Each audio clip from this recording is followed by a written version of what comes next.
So many of you are discouraged because of what your family and your friends are saying about you. They remember you, they know you, they see you mess up since you've been a Christian, they knew you before you were a Christian, and you're embarrassed. But God is saying, I've called you for such a time as this.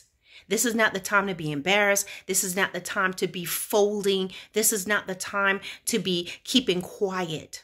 When I tell you to give a word to your family members, you give it to them. A lot of you feel like, oh, I can't tell my dad about God. I can't tell my mom about God. I can't tell my family members, my brothers and sisters. I can't tell this person about God, my friends, because of, it's fine. If they don't accept it, that's fine. God is saying, don't get into these battles. If they say you're a hypocrite and you're this and that, that's fine. You've given the word, you're good. My brothers and sisters, God is saying, by any means necessary, even if it means you have to text it. If you're shy and you don't know how to speak, God says, when I tell you, text everybody. Text everyone. God says, I'm not a God that's just so against you and helping you. God says, boldness, text the word of God. Tell them something about God. And guess what? More than likely, you will hear nothing. Okay? But in cases where you hear something and they say shut up or whatever, it's fine. But the most important thing is that you live the life. You live it. And when you make a mistake, you get up. If you made a mistake in front of them, you apologize and you keep going. But don't be a repetitive sinner, because you will not lead them that way. God is saying, stop listening to what they've said. Stop listening to Listen, nobody can get under your skin more than your family. Nobody knows how to get under your skin more than your siblings, more than your parents, because they know you. You grew up with them. So God is saying, when you give them my word, give it to them. When you give them my word, you give it in love. You do not tell them that they're going to hell. You cannot use condemnation, because they are like you were. You were like they are. So you can't be condemning your family. You can't be going down against your family.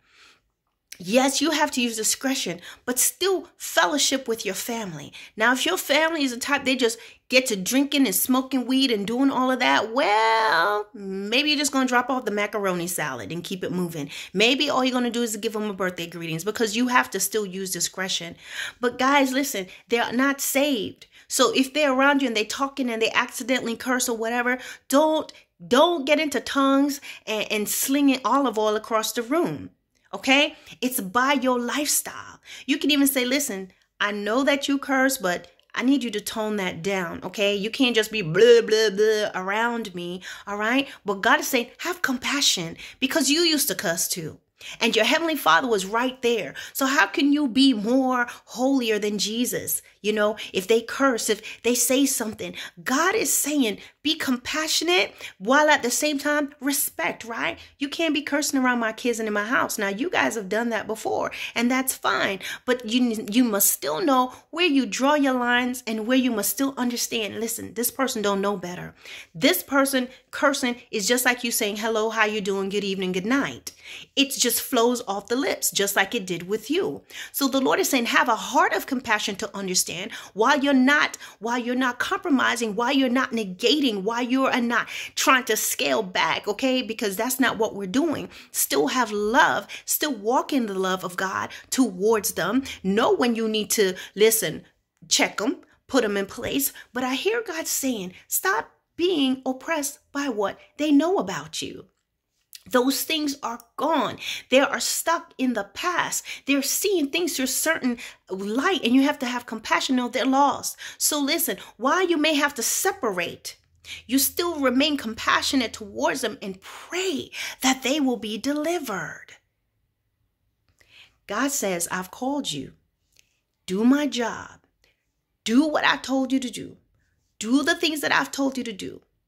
Do the job that I've given you to do. Do the things that I've entrusted in your hands, because you're not alone. You are a new creature. You are a new person. You are not who you used to be. This is the word of the Lord today.